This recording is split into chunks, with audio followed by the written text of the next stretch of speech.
Oh, there we go. I believe we're live now.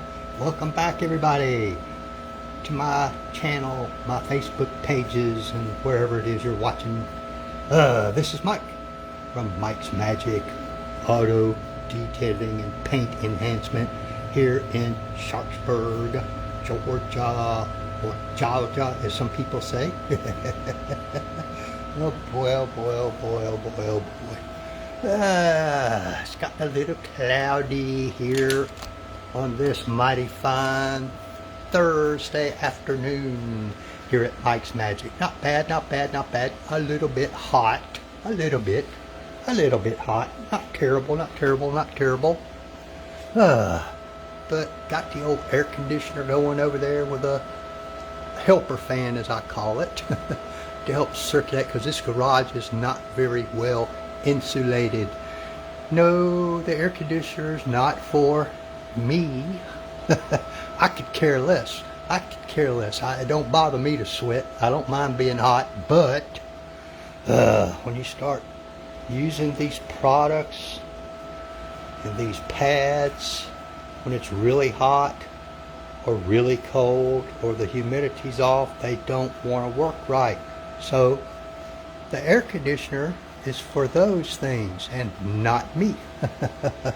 But I realized I hadn't done a video for a while, but I didn't feel like there was any substantial or long-reaching goals to report on, so I haven't done the videos. But as you might can tell, all tape is gone from around the stripes and the windows and the trim and all that. So that means that, oh, somebody's watching. That means that every bit of the painted surfaces and the glass, the headlights, and those taillights, which I did some photographs, I think it was yesterday, about having to polish those and how that, maybe I'll try to show you guys that in a minute if I can get it to show up on camera.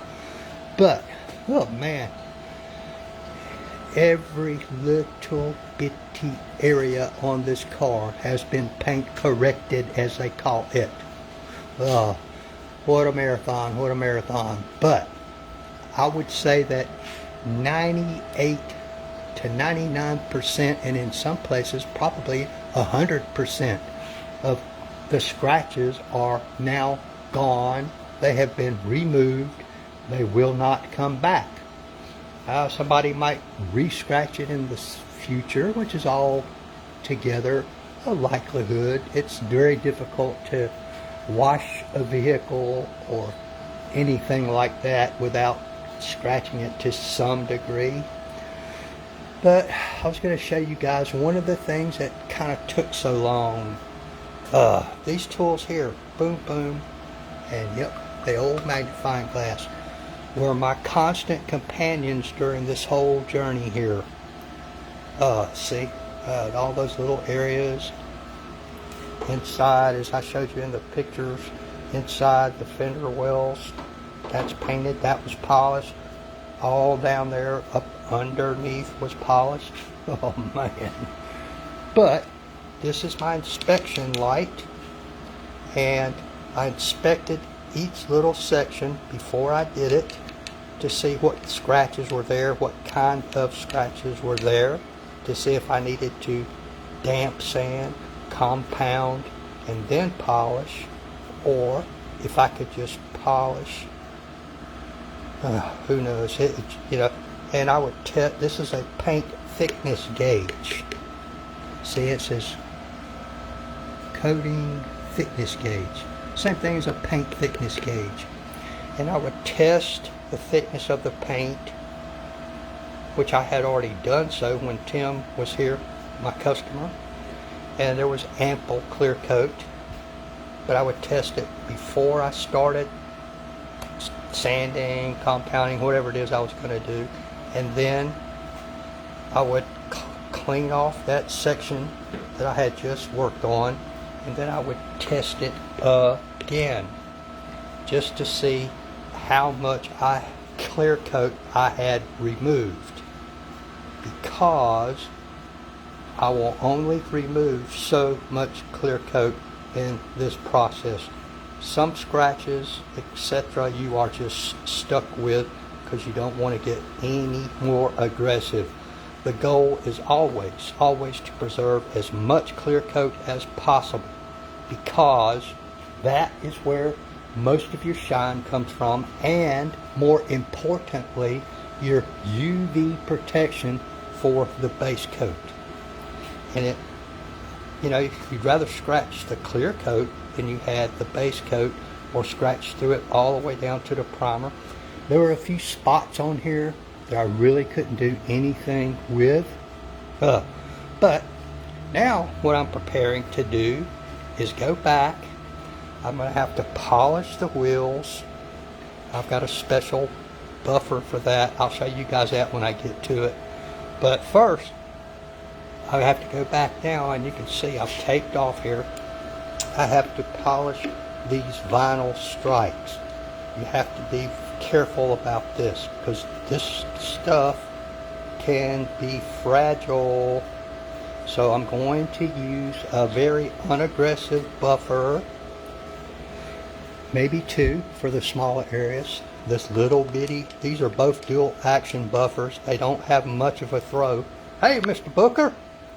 They're pretty unaggressive, especially if you keep the speed down, which I will do, and I will be using very, very soft. You can see how soft that is. Maybe you can.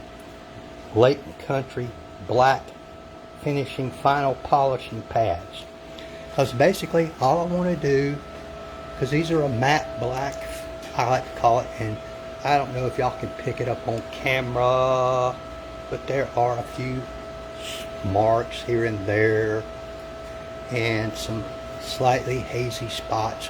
They're in really relatively good condition, a lot better than some of them I've seen. So, but I do want to spiff them up. Like there's a scuff mark right there. I don't know if y'all can pick that up or not, but I want to try to get rid of stuff like that.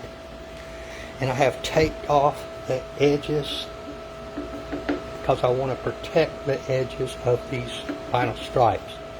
I have seen too many where people have run over them with buffers and damaged the edge and make them start coming loose from the paint. Matter of fact, there's a spot over there. I'll try to show you guys where it looks like that has happened. And once I have done this middle spot, then I will either retape or reposition the tape so I can do this and that. I've already hand polished the paint in between these. So all I've got to do all the stripes on this car, and let me tell you, there's a bunch of them. On the hood, you can see all that on each side, down the sides. I left my tape on there from buffing the paint. I thought to myself, hey, why take it off, you dummy? You're just going to have to retape it. But some of it I took off. So I had all the mirrors taped, all the windows, all the trim, all that was taped. But I'm trying to remember where I saw that spot that was lifted away, where the tape was lifted up, where somebody had buffed over it. I can't remember where it was. I might have covered it up with this stuff here. Oh, there goes my 360 Mr. bottle. But there's a few spots where it has, you can tell it has been slightly damaged by somebody. Not me, because I had it taped off, if you'll recall those photographs. I don't remember where it was, but there's a few spots. Anyway, folks, I'm trying to zero in on this paint. If there's any scratches there, damn if I can see them. Even with my inspection light, I can't see them. The mirrors were done. You know, they get hammered pretty good for various reasons. If you stop and think about it, you'll know why. Oh man, look at all this. You see any scratches there, Ronnie? I don't. Even with an inspection light, I don't see any. Been quite a marathon. I'll have to lightly polish this. Also, I think Mr. Burker's my only viewer right now. Because that's kind of a matte finish. I'm not sure what kind of paint this is, but I have inquired to some of my associates to see if they know, but I'm suspecting I will have to treat this very similarly to how I'm treating the stripes. You can see where I had taped off around the antenna. I started taking that off. But if you saw the photographs the other day, Ronnie, these tail lights were extremely scratched up. And I'd say I got 95% of those scratches out of there. Go back and look at those photographs if you haven't, and you'll see the difference. Has a little dust, where I was compounding and stuff. But all these compounds dust. Some of them dust more than others. And if Mr. Tim comes in, I don't think I can get it to show up in this shot, but there was a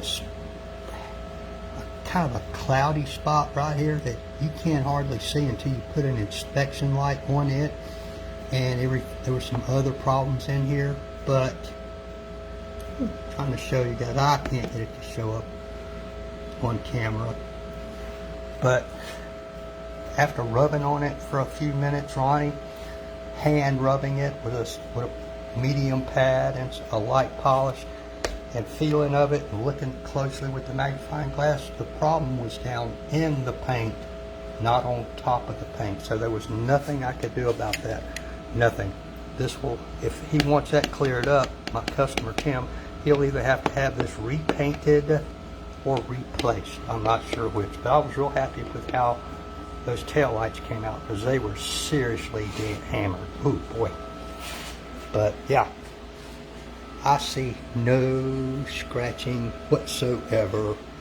Oh, I forgot to turn my overhead light on, which would help you guys see this, but just wanted to do a quick catch up for you guys.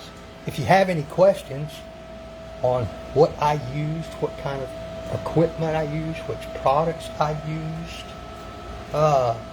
drop me a pin if you don't want to ask in front of everybody, or you can ask me in a comment down below, and I'll be happy to answer any questions or give any assistance to you that I can. I'll be glad to help if at all possible. Yeah, those wheels, that's another thing. They look okay until you really zoom in. I'll try to get a better shot when I get to those, kind of give you a before and after, but they're pretty scratched up. Not by me. I cleaned them with what they call a boar's head detail brush, extremely soft. Won't scratch these wheels unless you really try hard. So I'm getting ready. What I'm doing is that when I get through with all this entire vehicle will be paint prepped several times with some optimum paint prep. You could use other, it's just what I happen to use. Preparing it for what they call the DPC TMR, which is an extremely durable titanium coating that will go on all the painted surfaces. I will coat these with something, but I don't want to use that because it leaves an extremely high gloss, and I don't want to change the matte look of these vinyl stripes. I don't think my customer would appreciate that too much. So they'll be taped off again, because if you get that coating on this stuff, it's you play hell getting it off. Because once that coating bonds to this paint, the only way to get it off is to compound it off. That's it. There is no chemical that's going to take it away. Nothing. And it'll last up to 10 years if you maintain it properly, Ronnie. And then I got a special titanium coating for all the external glass. I'll be putting that on. This glass has already been strip cleaned, clay barred, and what we call a topical polish has been done on it.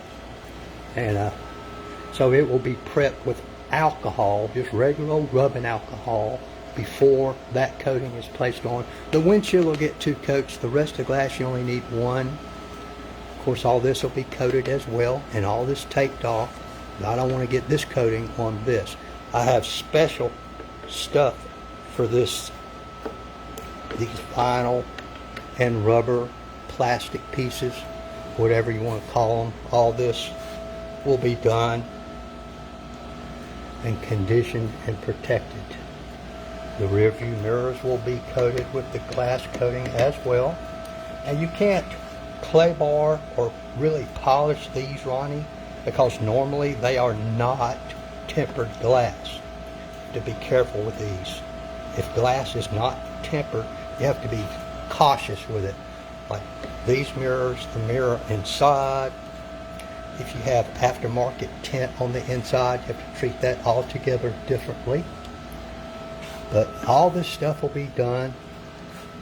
Just trying to show you guys. I think all the scratches are gone, except for one or two rids, as we call them, random deep scratches.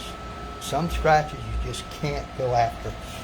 And you know, everybody, including me, all these high-level professionals always urge you, do not chase perfection when you're doing this. You will get yourself in trouble, especially if it's somebody else's car. You have to be cognizant of how much paint there is, and you don't want to go too aggressive trying to get rid of scratches you are not going to be able to get rid of, or B, that you can only get rid of by removing way too much clear coat.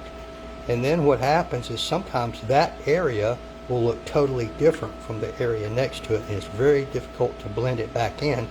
But the point being, you've removed way too much clear coat. And they tell me that your clear coat loses 50% of its UV protection capabilities every 5 years. This is a 2013, so I wanted to be extra cautious and try to maintain as much protection as I can. All this was polished, all this, that. So I got to go back and do the wheels, the exhaust tips.